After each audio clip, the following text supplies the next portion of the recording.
All right, Lauren, you ready for a fun fact? Let's go. Okay. So it's Galentine's Day soon as we are recording this. Yeah, sorry if you're listening to this not during Galentine's Day season. It's always Galentine's Day in my mind. So Exactly. As it should be if you're a good feminist. So, okay. I'm like, go girls. Okay. Yep. So in this Galentine's Day mood that I'm in, I was thinking about, what are some like uncommonly known besties in history? Ooh. Reddit really delivered on this one. So, Oh my God. Wow. Look at Reddit go. It's beautiful. Okay.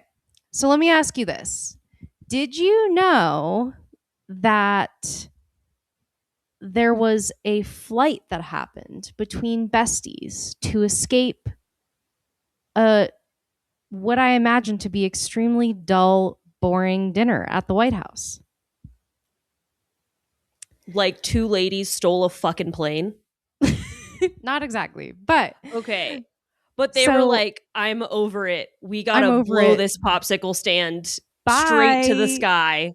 Literally. So apparently in the 1930s, Eleanor Roosevelt and Amelia Earhart were Shut the besties. fuck up.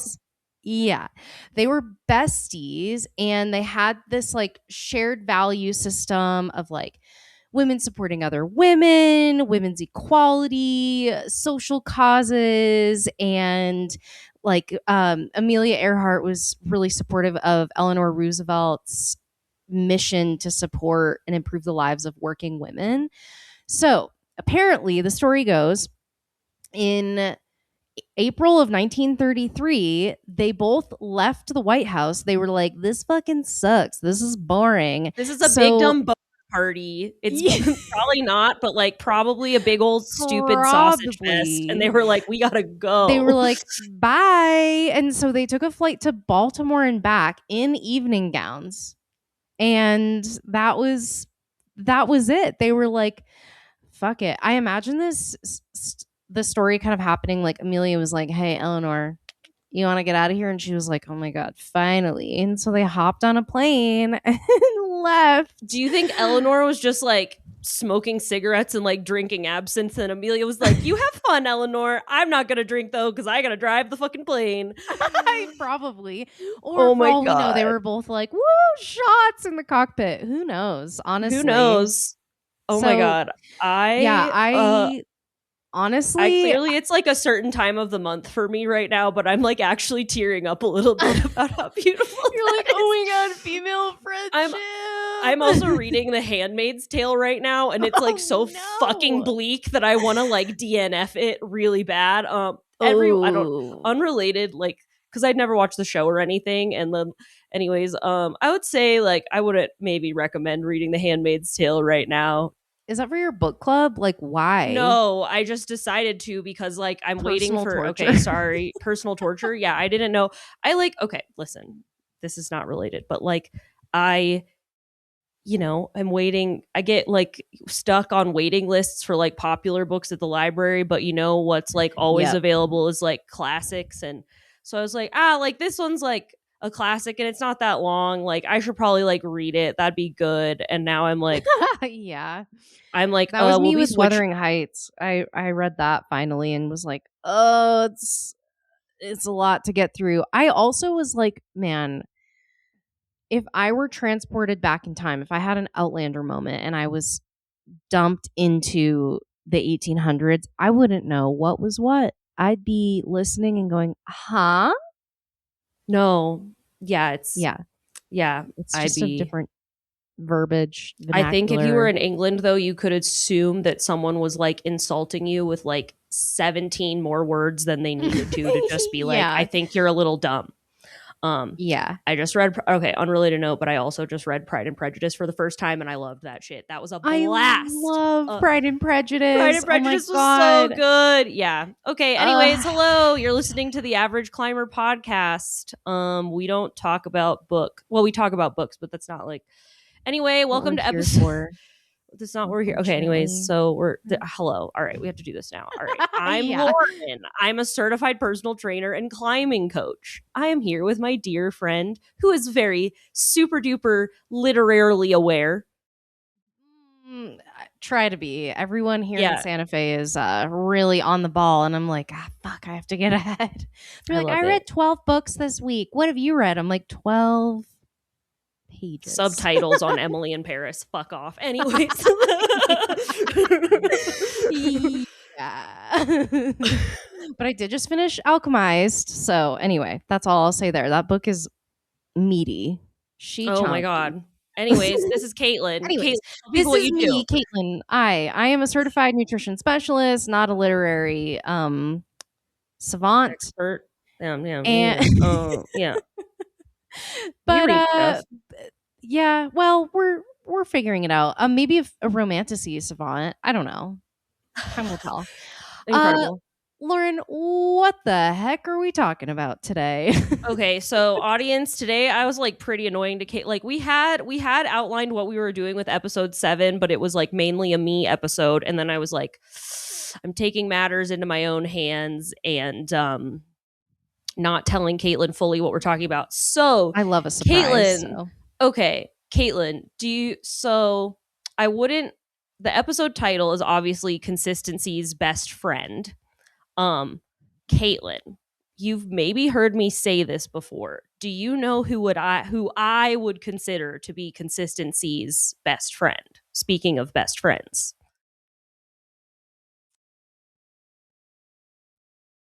Ooh.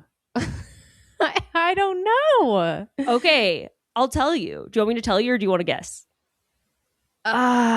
Consistency's best friend. Wow. As soon as you say it, is it going to be one of those moments where I'm like, God damn it. Yep. Okay, tell me. Okay, Consistency's best friend is flexibility. God damn it. Yep. I was like, you're going to be like that. Okay, when I say flexibility, I mean the like strategic, the programming, the planning kind, not the like I can put my like not the like front splits kind. So not that flexibility. That's not what we're talking about it. So got it. Okay. Yes. Yeah. Well, that makes sense because I think like in order, like you want to be consistent, but if you're rigid in that consistency, that can create more, let's say, like dysregulation than maybe like having the flexibility.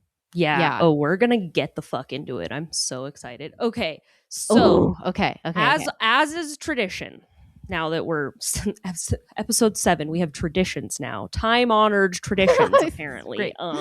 Okay. So the outcome goal for this episode, audience member, listener, is I want Caitlin. You to take one of the strategies we are going to lay out in this episode and use that strategy to be more flexible with your approach to climbing and training. That is if you want to be more consistent. If you want to feel all over the place, like skip this episode. If you want to be noodly. If you want to just feel like you stop, start, and never follow through on anything, maybe just turn this off. If you like love doing that, then you can just leave. But if you don't want that, you should probably hang out because we have some good shit to be talking about. Plus, here we're today. Just like so fun to hang out with. And now that people can see us on YouTube, it's like you can actually see how weird we are. Yeah. Speaking of, if you're watching on YouTube, you can view my Bigfoot earrings. Oh my God. Isn't that fun? That is so fun. I'm so fun. Very exciting. Although everybody gets to see the debut pink office that I thrilling. It's like a painted. It looks peachy to me, but it was supposed to be purple, and against my better judgment, I let people be like, "That's gonna be too dark in there," and then I was like, "Right, I forgot I have a huge window that adds this light in here. Should have gone darker." That's okay. Anyway. It's always easier to go darker. It's easier to paint dark over light, but the other way around is big trash. Yeah, you know how they're like, "Oh, painting's like 3 hours tops." 9 hours later. Fuck that. That's took forever. Yeah, exactly. Okay. So anyway, let's get our outcome goal Yes. Yes, we talked about Okay. it. You're going to find one strategy for being flexible. Okay. Okay. I love that. All right. Okay. So Let's dive in. Because I would like to start by understanding why is consistency important when it comes to being an energized climber? Like why should we care? okay. Whomst So doth care?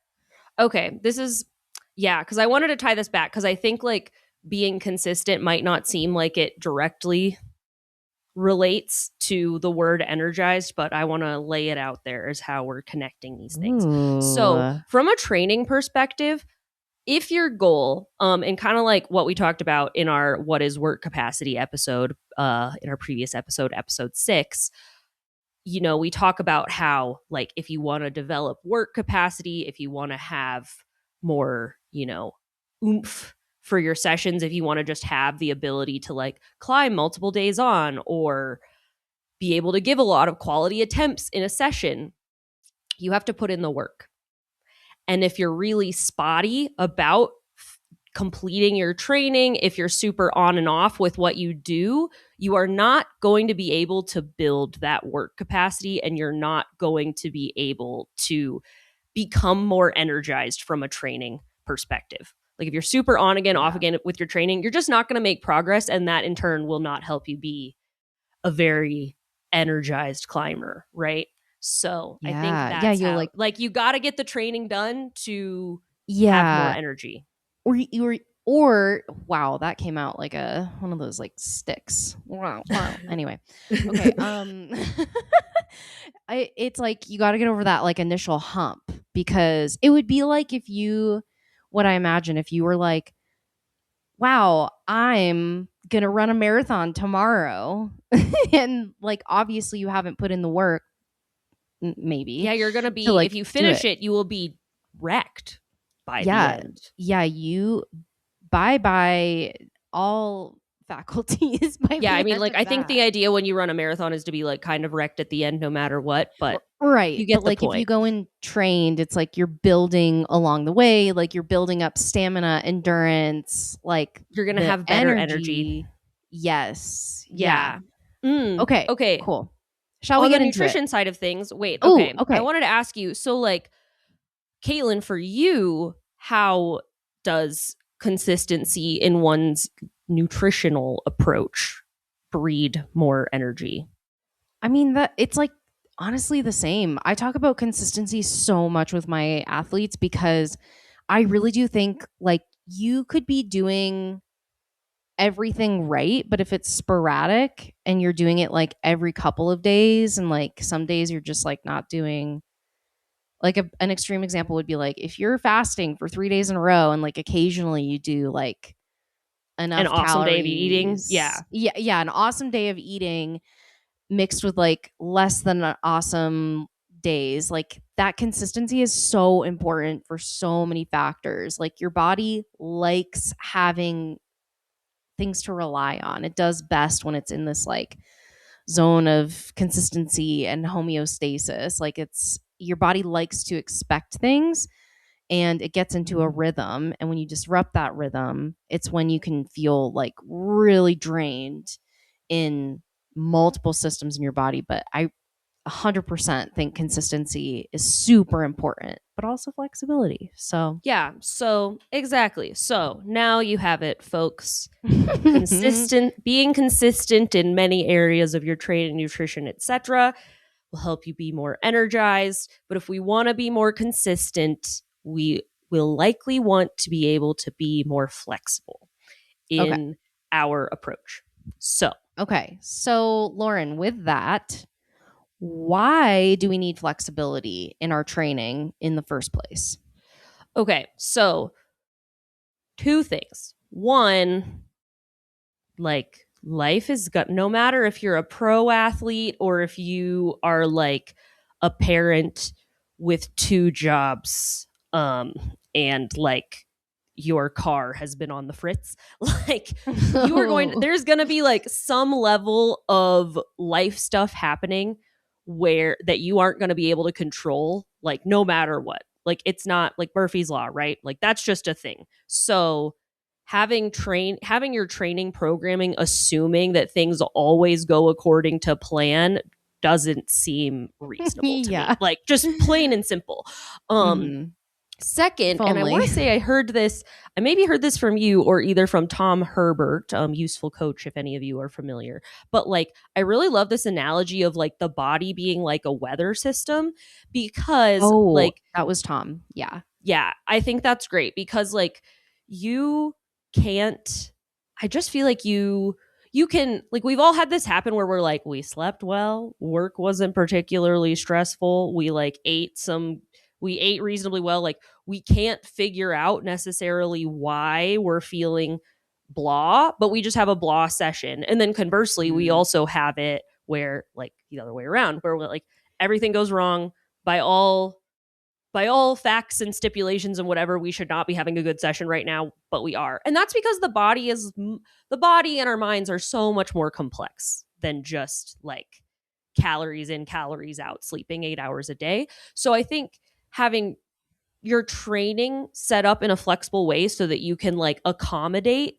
for all of these fluctuations can be really useful. I'm not going to get into everything right now regarding like training around the menstrual cycle and things, but like I will tell you that my position, like I know, and I don't want to like take too hard of a stance on this here, but like to some degree, I do think dictating that like menstruating people should have certain training during certain parts of the cycle feels a little bit overly complex to me, because I think there are ways, I think your training should be inherently flexible and you should have the ability to like, because it's not just like hormones and like your period and all the things, it's just like what, like obviously it can be a big factor depending on who you are, but like it also is just like another one of these factors that we want to like encompass in having our training be flexible. So like you being aware of how that impacts you is so useful, and like keep using that information, but like you don't have to, being flexible with your training doesn't have to be like super complicated. And that's kind of what I'm going to lay out. That's the strategies we're going to lay out in this episode. Cool. So, okay. Well, I'm excited to dive in because I think flexibility. Oh, yeah. I'm like, okay, bars. Without even saying more, I just want to get into it. So, how would you suggest that we actually implement flexibility on this broad scale in our training? Okay. So, I'm really excited because I actually have some research on this. And I'm fucking hyped to present it to you all. Okay. So, I want to shout out strongerbyscience.com and Dr. Michael Zordos, PhD and certified strength and conditioning specialist, for providing this excellent resource that I am now going to present to you all. So, basically, I'm going to show you, we're going to compare two different studies that took a look at flexible training. So study flexible training strategies, and these are just for weightlifters, because simplicity, sorry, couldn't find one for rock climbing, but I think there's a lot of stuff we can get there. So let me lay it out. So first is the McNamara and Stern study. This is from 2010. So McNamara and Stern studied two groups of college weight training students who trained twice per week for 12 weeks. That's 24 sessions total. We love a 12-week training cycle. Both groups completed sessions of 20, 10, and 15 reps. So basically they had their like session that was low, medium, high volume, we'll say. So one group, the first group had like a fixed schedule. They were like, you do low on this day, medium on this day, high on this day. And the flexible group was able to kind of like pick and choose. So the other was able to order their sessions freely, and the goal was just like complete each session type 8 times in whatever made sense. And they also used this 0 to 10 daily energy scale, the Likert scale, to help them make the decision on like which session to do. So the results of this study showed greater increases in leg press strength in the flexible order group compared to the fixed order group. So the group that was allowed to be a little bit loosey-goosier and allowed to sort of pick which sessions they personally felt ready for, they had better overall results. Damn. Which I thought was fucking cool. Yeah. So having the flexibility just essentially like, maybe you'll get into this, but do you think it's because it's like they showed up for sessions maybe more prepared, like by being flexible, they were like, oh, I could give it my all today versus like today I'm trashed? I kind of think I have like two thoughts about this, and these are my thoughts. These are not thoughts posited by the study to my knowledge. But my thought is like, one, I think having some agency around the choice that you made is just like empowering. Like, I think if you're like, today I'm feeling good and I'm ready to do like the 20 rep session, like today I'm like, it's fucking on. Versus if you're going into the 20 rep session being like, I kind of feel like shit. These are also college students. So if you're like, I'm stupid and I'm hungover because I'm a college student and I suck and I'm doing my like 20 rep session a day. I think it's just like a little bit different. I also think that if you're able to pick the session that makes the most sense for how you're feeling that day, you're just going to have higher quality sessions because you're like self-selecting. I also think the incorporation of the scale is really important because like some people will kind of like people that like to bulk at like like offering like programming flexibility will kind of like give this criticism, which I like agree with, but it's basically like if you give someone too much flexibility, they're just gonna like maybe skip the sessions that they don't like doing that much, which is fair, and you got to watch out for it. And I definitely see this in clients when I'm like, you have some flexibility, and then I like, at the 4-week mark of their programming, I'll be like, okay, how are we doing? Let's check in. And they'll be like, it's so weird that I've done the least of the session I hate the most. And then I'm like, yeah, you gotta like, we gotta like intervene and get that on track, right? So like there's some of that spectrum. There's like problems with it, right? But then also if you were like forcing a client who just had like, not forcing, but like if a client who just had the worst work day ever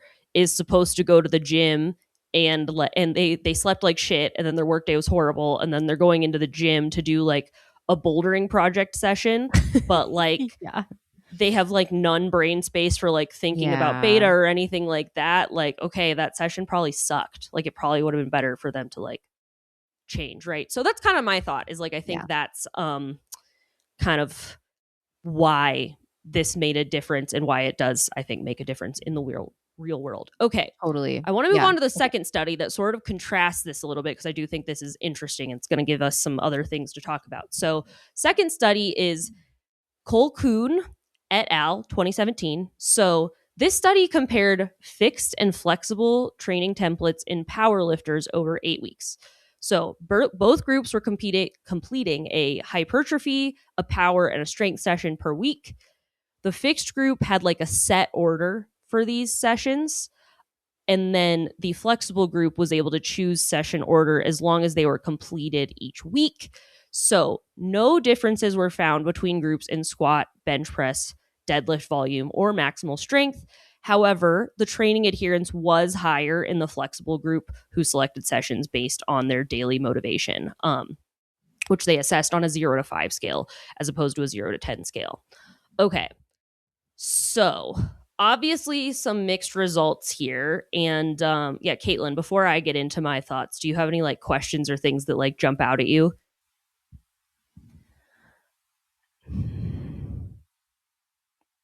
No, not yet. Okay. This is interesting though. I'm curious to hear your thoughts. Yeah. Okay. So something that was posited by Dr. Mike Zordos that I also was kind of thinking about as I like looked at these two studies. So study 1 was like college kids in like a weight training class. versus study 2 was like powerlifters. I am imagining that the Very training different. age of the college students was like on average lower, right? Yeah. Also by virtue of the fact that like college students are traditionally like haven't been alive as long as everyone else. Whereas like with power lifters, I think a 12-week training cycle, like if it's like a, well-trained group, like yes, it will have impacts, of course, but if you have like a higher training age, like you might not see as big of a difference if you're like, if you've been training for years and years as a power lifter, like you doing 6 of each session versus like 8 of each session, say, might not have as like much of an impact as it does on like college weightlifters, right? So that's the first thing. The second thing that I think is interesting to note is like the amount of flexibility within the program, right? So there was more flexibility in the first study, right? It's like, we don't give a fuck what you do. You just gotta like get all this done within this 12-week period, right? Whereas in the second study, there was like less flexibility because it was like you can do whatever within a week versus within the whole training cycle. So there could be something to that as well. Like we don't know for sure, but there could be something to like the college kids having more flexibility to be like, this week I am sick or it's finals week. So every session is going to be maybe the like sets of 10. And then there's going to be a different week where I feel really good and we're going to do more of the like medium and hard sessions. So that's another thing that I am like curious about as well. Okay. But yeah, I think thoughts? like the theme between the two to me seems like you're more likely to stick with a training plan if it's flexible. Yeah. But you might also see, depending on like a number of factors, you might see more adaptations or like more benefits or like positive outcomes in that respect when you have the flexibility to like choose. That's just like what it seems like overall. What's interesting for the people that are like, no excuses, discipline over everything, is that in the second study, yes, even though there wasn't like a huge difference between like, there wasn't like a statistically significant difference in between the strength outcomes of both training groups, neither study demonstrates that there's a negative effect on how much of your shit you complete and the gains that you're going to make. Right? Yeah. Yeah. Flexibility gives you the foundation to just like do good work. Right. Exactly. And I think that also like this kind of like harkens back to why it was like our psychological energy leaks, right? Because like a lot of what we talked about is like self-criticism or like lacking self-compassion, like those kind of themes. And it's like the ability to be flexible is like having the self-awareness to recognize when like being flexible with yourself is going to be a good plan, and also having self-compassion to know when it's time to push and when it's not, and having like self-trust around that. And also the ability to like manage your thoughts and your mind when you're like, I just don't wanna, but like it's like, but you like probably fucking could, right? So I think like that like inner thing, like that type of, way you think, way you operate is going to impact your ability to be flexible. And like I will also tell you, like anecdotally from my own coaching style, which is like very much rooted in clients like having flexibility to choose when they're doing what. This is like huge for people in becoming more consistent. Like I very regularly have people tell me that they've never been more consistent with their training. And I do personally, I do like, it depends on the client and like what we're doing. Usually what I do is I'm like, ideally your week or like your like mini cycle, like some people like we have like a 10-day long cycle, so quote their week is more like 10 days, but it's like within a week get like XYZ session done, right? And then but if you can't make that happen, that's okay. Just know that like our overall goal is to do like this number of sessions over the course of like 6 weeks or something like that. So okay, so I kind of do like a mix of it. Yeah. Yeah, and that's how I train myself too. Yeah, Okay. exactly. So I imagine there are some strategies to actually implement this. Can you please Yes. share and louder in the back? Okay, amazing. So, okay. Here are a couple of kind of like going off of what I just mentioned about like the way that I like to program. So I call this like red, yellow, green planning, or like some people have maybe heard of it as like minimum, satisfactory, perfect. So, like, okay, for red, yellow, green planning, here's kind of like, and you can do this either way, but let me just explain. So, let's say, to keep this really simple, let's say you have a 12-week climbing training block and you have an A session and a B session. And the goal is to do 12 A sessions and 12 B sessions. That's like your ultimate goal. Okay. That means every week you can get A and B done, right? Which like maybe seems reasonable, whatever, because it's like 2 sessions a week. That seems doable, yada yada. But what can be really helpful is like is to have a red, yellow, and green, or like a minimum, satisfactory, and like perfect number of sessions in a training block. So maybe you're like, okay, actually, what I want to do is I would love to be able to have an A, B, and C session, and I would love to do each one of those every week. So maybe you're like, okay, the perfect in that this example is like 12 of each session, right? 36 sessions total. But maybe that seems aggressive because you have some work travel, or like it's soccer season for Susie or something like that. So maybe yeah. you also want to set like a bare minimum where you're like, but I recognize that things might get crazy. So maybe what seems really reasonable is like you keep it really chill, right? You're like, if everything goes to hell, and like your minimum should be like so doable. Like if everything goes to hell, let's say it's like you cut that in half, right? Like that's not super ideal, or like maybe you do like 2/3 of that, right? And that's like your bare minimum. So instead of like 12 of each, maybe you're like, my goal in the next 12 weeks is like 8 of each session, right? And Okay. then like your in between can just be like, I don't know, like 10, something in between. I'm using very like round numbers here. But having like an end date for your training block and having like a minimum and a perfect amount can be really helpful, because then if you're like halfway through, you can be like, okay, how are we doing? And then you can kind of like decide from there. So that's like big vision type of training, right? Now, if you want to zoom this in, and this is an activity, I think I've talked about it on the podcast before, but I think it bears repeating because like it just comes up a lot. So with that, having a red, yellow, and green weekly plan can be really good too. So planning ahead of time, if your week is like crazy, what your bare minimum expectation for yourself is, and keep it really simple. And this doesn't even have to like okay, let's say someone's goal is to have a strength training session, a volume bouldering session where they do like a bunch of boulders, and then like a project bouldering sessions. Like, so those are our 3 sessions, right? Okay, maybe if you know your week is going to be crazy, your bare minimum looks like I go to the climbing gym and do literally anything, even if it's like climb for fun with no focus, and I do one of the exercises in the strength session.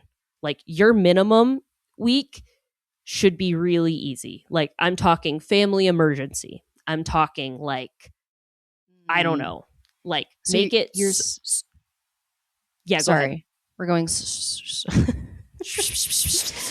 So Louie? are you saying like with like the weekly planning, is this kind of like something you would do in reaction to something going on, or is this something you would choose to do versus the like overall like 12-week plan of like red, yellow, green?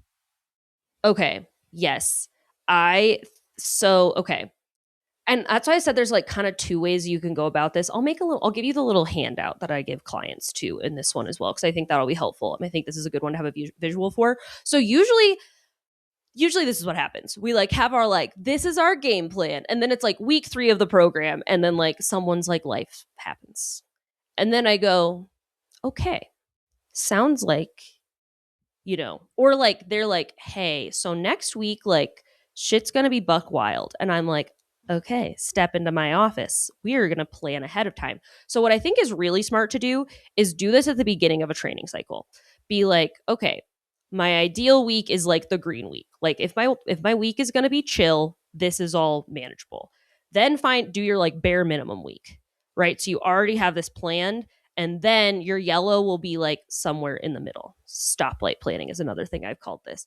So this way, when a red light week happens, and you can kind of label it like that too. Like if you're looking at planning your week, like my clients have started like, and I love to see it, but like they've started using the verbiage like, this is a red light week for me. So my expectations for myself are like just doing this session and this session. Or they're like, this week is more of a yellow light. So I know I have the resources for this session and this session. And labeling that and like understanding that your like time and energy resources are different on different weeks, and being like, it's inherently okay for me to like adjust my training based on that, I think is really smart. And I think the simplicity of like red, yellow, green, and like the color with it works really well. So that's kind of something I would actually like, even if you like buy a like pre-made training plan from someone, right? Like you like buy like something that's like a pre-done program.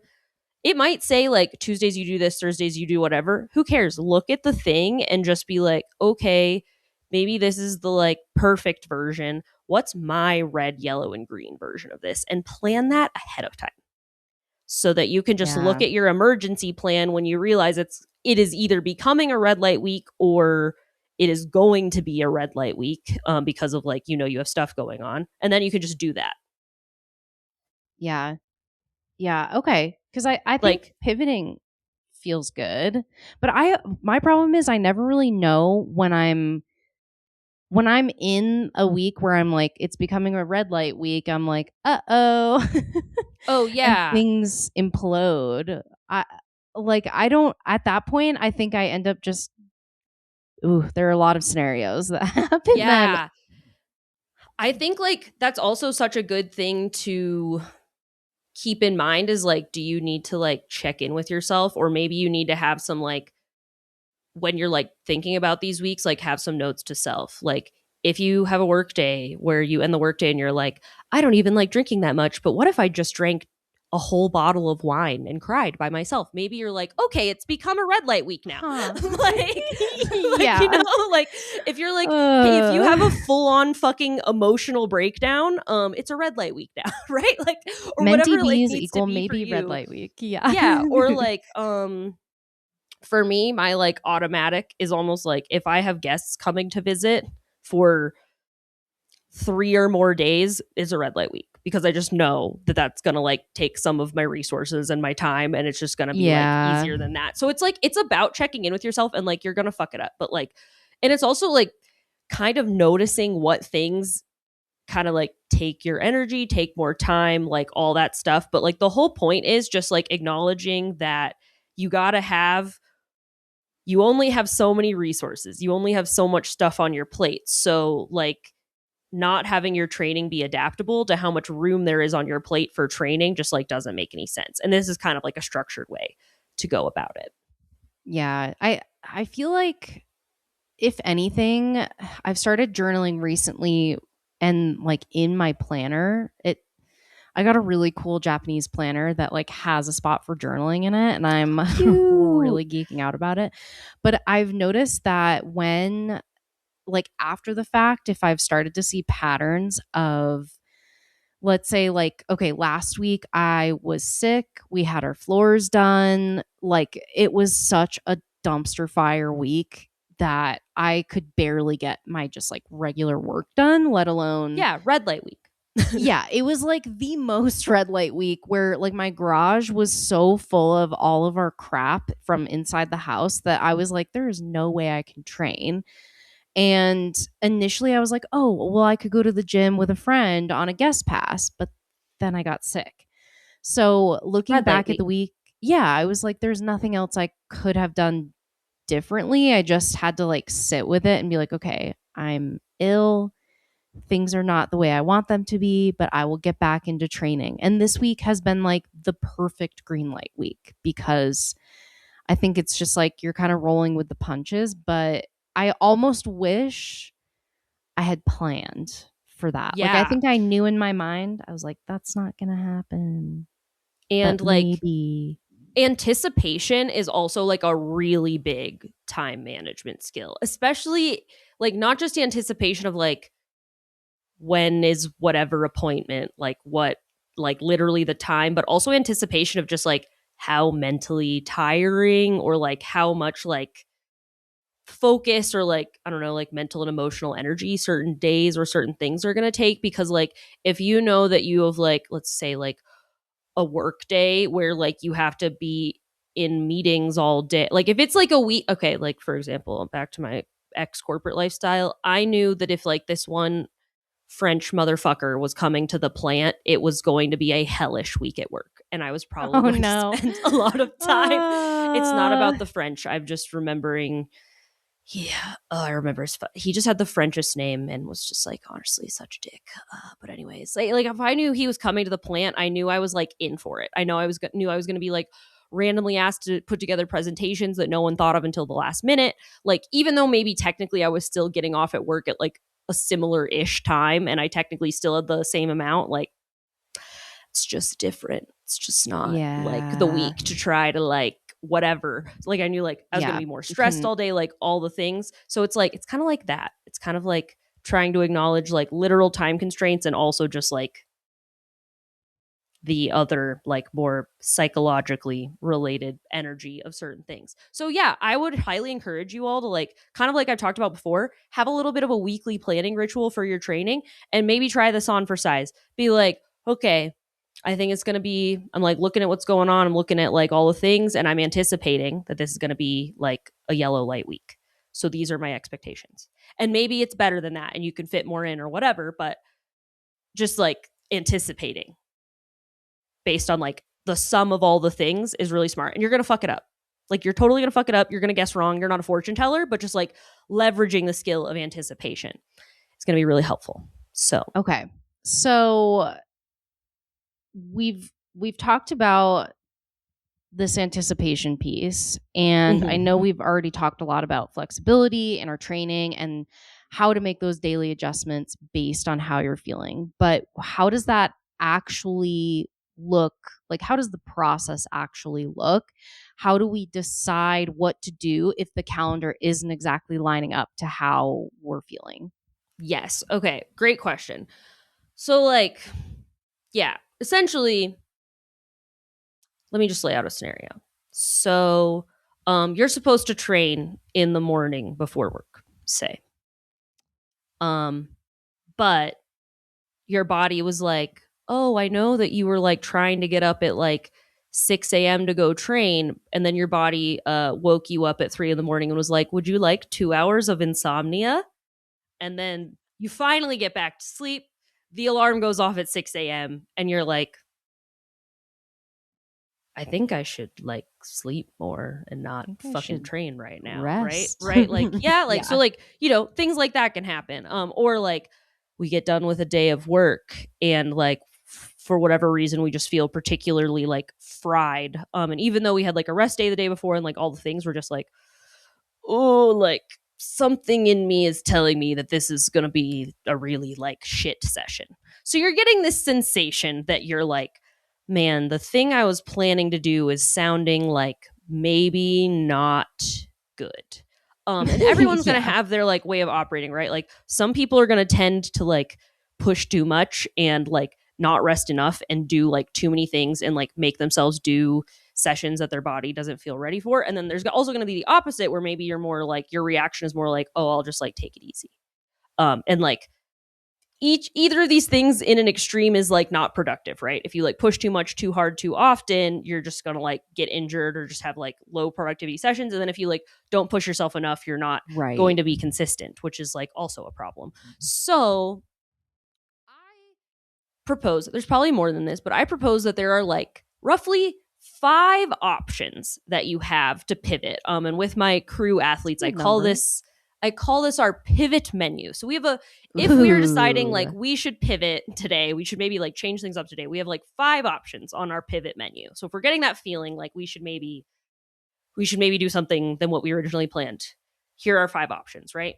So step one, or option one, is just like, we can do it anyway. We can just be like, nope, fuck it, we're doing it. We're doing it anyway.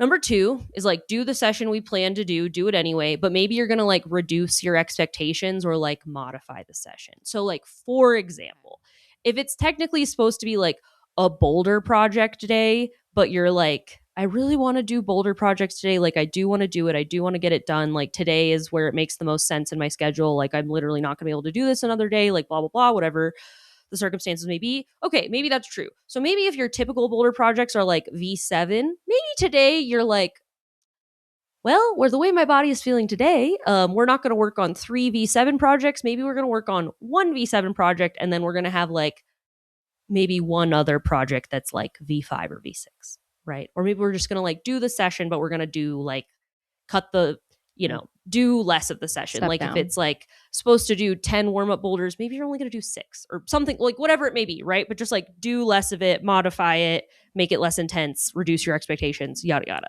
You get the drill. You know the drill? You get the drill? Whatever. Okay.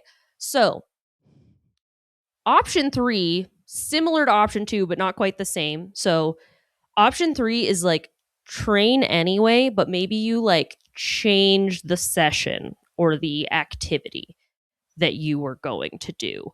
Okay. And I'm going to give you like a couple of tips for this. And I've like, we've alluded to these, of course, but one is like, this is, okay, Caitlin, when I say there's like, okay, a few reasons why you might want to pivot your sessions, right? Like it might be like mental or emotional fatigue. You might be like feeling really physically tired. It might be both. Or you might just have like practical reasons to like change the session. So that could trigger you to like pivot, right? But okay. So if you're like, I want to train and I think I can train, but I might need to change the session that I'm doing, this is where I want you to ask yourself, am I more mentally tired or is this more like physical exhaustion? Like, am I not physically ready? Like, am I sore? Did I sleep poorly? Like, do I just feel like more physically messed up? Like, if I look at what I've done on paper, like, should I feel energized or not? And if you're like, well, based on like the way things have gone on paper with like food or whatever, yeah, like physically I might not be that ready. Or is it more like mental, emotional type exhaustion? So I want you to like identify the type of tired that you are, and maybe it is like a combination, right? Yeah. Okay. So Caitlin, let's say you're like gonna do a training session, but you're feeling really mentally tired. And I'm gonna give you 2 options. One option is you're doing like a climbing skill session where you're like trying to learn new ways of moving. Like, let's say you're like having a session that's all about getting better at dynos, right? And also, let's say in this theoretical scenario, you feel a lot of resistance around dynos, right? So that's like, you could do your skill session. The other option is lifting. You could also lift. Both of these are like things on the table that would like make sense. Which one do you personally think would maybe feel better or be easier to accomplish effectively if you were just like mentally fatigued, but you felt like you could train?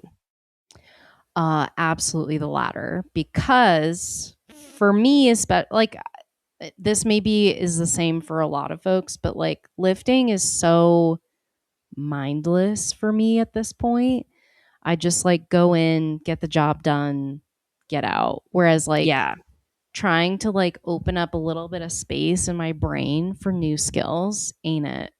Yeah, if your like brain's already really tired and you're like, hello brain, would you like to do some neuroplasticity about learning complex dynamic jumpy movement shit? Your brain's probably gonna be like, yeah. So my recommendation is that like if you're more mentally tired and you're like, I don't think like I have the brain power for this training session, picking more of like a brain off, just keep moving type of session could be good. And that doesn't mean you can't climb, but it might be better for like a endurance session where you just kind of like climb a fuck ton and it's not like super complicated and you don't have to think about it that much. No problem solving. Or like lifting, just do, brain off, keep moving, right?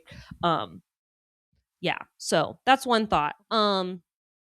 Whereas if you're more like physically tired, if you're like, I'm supposed to do like a high volume climbing session today, but I feel like absolute trash, maybe you want to pivot to like a lower intensity session or go back to option 2, do whatever session you're supposed to be doing, but just like make it easier, right? So change the session that you're doing. You have that flexibility, so use it, right? Okay. Option 4 is obvious. Perhaps you should just take a rest day. Your calendar might say one thing, but maybe you should just take a rest day. The other option that I think is really good that I think we should leverage more often is like spend 15 minutes like warming up, doing whatever it is you were warming up for, and decide 15 minutes into the session. Like get warmed up, and maybe once you get your body moving a little bit, your brain might be like, oh, we're actually in a good mood. Like we're at the gym, our friends are here, we're chilling. Friends are here. Like, or like studies have also shown that if you like do some kind of vigorous exercise or like get things moving, like that can improve mood like pretty instantaneously. So there is like a legitimate chance that once you just like get there and start moving, that you're going to be able to like do what you said you were going to do. So very fair. Yeah. Okay. Caitlin, I think you're going to love the bonus option. Okay, great. Bonus option number 6 is perhaps you just need to wait until you're not fucking starving before you decide. This is a classic thing I do. It'll be like 12:15 and it'll be about time for me to have lunch, and I'll be like, oh my God, I feel so bad. I feel so low energy. I feel so bad. What's like, going on? I'm going to need to like take this work task off my list for today. I like don't have the energy to do it. I definitely can't go to the gym. I'll have to like do a different session, blah, blah, blah. And then I go, hey, bitch, what if we eat lunch and we don't decide this now? And then I eat lunch, and then like 20 minutes after lunch, I'm like, never mind, we can proceed as planned. So that's another thing is if you're like starving, it's kind of like no driving drunk, no making decisions about your training when you're starving. Unless you're starving and your session's supposed to start in 5 minutes and you're like, Houston, we have a problem, right? But like alarm, alert. Like, that's just like a good rule of thumb is like, don't make decisions about what training you're planning on doing if you're like hungry as fuck. It's a bad thing. I think that's like one of the cardinal rules. Like, don't go to bed angry. Don't try and make decisions while you're hungry. No, don't do that. It's not good. Unless you're trying to decide what to eat. That also can come up with some pitfalls also, there, though. Don't do that either. Maybe that's also don't go to the grocery store hungry either. Yeah. That's when I come home with like $200 worth of extra shit that we didn't need / I don't always want. Yeah. So it goes. No, that's also fair. Yeah. But anyway, so that's the pivot menu. You have those 5 options. So if you're like in whatever way not feeling it, or just like literally in a schedule sort of conflict type of way, something changes, yada yada, you're like, I have to fucking pivot. Then use this menu and then figure it out. But you have a flexible plan anyway, so it's okay. You have some slack in the system already for you to like be able to mess around, be able to fuck around and switcheroonies. Scooch and switcheroony, if you will. Okay. So is there anything else you want to tell us about flexibility or pivoting, and especially as it relates to consistency? Okay. This is my final word on this. If you are not used to giving yourself flexibility or operating within frameworks that allow for flexibility, it will feel really uncomfortable at first. You might be like, if you're a recovering perfectionist, I'm looking at you. Okay. And I say this as someone that is one. Okay. So like, it's going to feel weird at first. Like if you always get your ass to the gym on Tuesday and it's a Tuesday and you're like, I actually don't feel good and I don't want to train, like you moving things around and being flexible is going to feel very strange. Like when I think about clients that I'm working with on this, I feel like when I am like identify that I'm like, oh, I really want you to become like more flexible with yourself and the way you approach training, I feel like it takes them anywhere from like 4 to 8 weeks for me to really see that they're like getting it and not having like a stress reaction over like having a week where they don't get as many sessions in as they wanted to. Like where like being flexible with themselves like gets in there. So like don't give up. Don't do like, I really want you, if you've ever been like someone that like gets on the wagon, gets off the wagon, if you yo-yo, if you feel like you struggle with consistency and you haven't tried being flexible with yourself, like it will feel weird at first, but like just stick with it. It will get better. And then you'll become a way more consistent, happy rock climber if you can get used to operating this way. So that's what I want to say. It's going to be uncomfortable. It's going to be a change. It will feel weird. Practice. You got to practice. You will be like, oh, I thought I was being flexible. And that was still like, I asked too much of myself. Right. Like, yeah. Like, okay. Yeah. So that's what I would say. Like, you will have to practice. You will sometimes identify weeks that should have been a red light week as like a yellow light week or even a green light week. And you will have to like put in the reps to get better at it. It's a skill like anything else. So that's what I have to say about that. It takes a lot of pressure off. Yeah. Honestly. But it is hopefully whenever you're like, if your brain is ever like, oh, being flexible is bad for me, you can be like, well, actually, brain, studies show that it's fucking not. So yeah, chill. Like largely, obviously, so chill out. If you allow yourself unlimited flexibility, we will never get anything done. Flexibility within a framework is what you're looking for here. So, okay, awesome. Yes, yeah. Well, is there anything you want to share with us? What do you got cooking? What do I have cooking? Okay, I honestly can't remember when this is going to be released. So if crew enrollment is still open, you should definitely join the crew because, man, what a time. Program, what a party. Because it's a great time. And also I definitely incorporate ways to be flexible into the programming. Like this is like the mission statement of the crew, frankly. And then at the time this is being recorded, it is looking like I will have some one-on-one spots available for start dates in like March and April. So if you want to work with me one-on-one, if you're like, I want to learn how to be flexible, but also consistent with my training, then you're going to fucking love working with me one-on-one. So if that's something that you feel like you really need help with, step into my office. And I will have links to both of those things in the show notes. Okay, Caitlin, What about you? Yeah, it's looking like I will have some spots open. I am taking very few one-on-one clients these days, but I take them on a rolling basis. So if you're like, you know what, I need some flexibility, but in my nutrition, let's book a 15-minute intro call. Link will be in the show notes, and we can figure out if working together makes sense for you on your next step. So amazing. Okay. Well, I think we can wrap it up there. Don't forget, pick one strategy for being flexible with yourself that you're going to try out. You don't have to try out all this stuff. Pick one thing and see how it goes. And try it out for a couple weeks. See how you like it. Okay. I love that. All right. That is all we have for you this week. We'll see you back here for episode 8, where Caitlin is going to take us through some cool research and interesting facts and recommendations about what supplements are worth buying, worth their salt. Is that an expression? Anyways, we're going to talk about supplements. We're going to talk about what is good, what's not, and which ones are perhaps useful for you if you would like some green light supplements, as it were. Some green light supplements, yes. So come back for episode 8, and we will see you here in a week. All right. Until next time, everyone, keep it average. That's pretty good.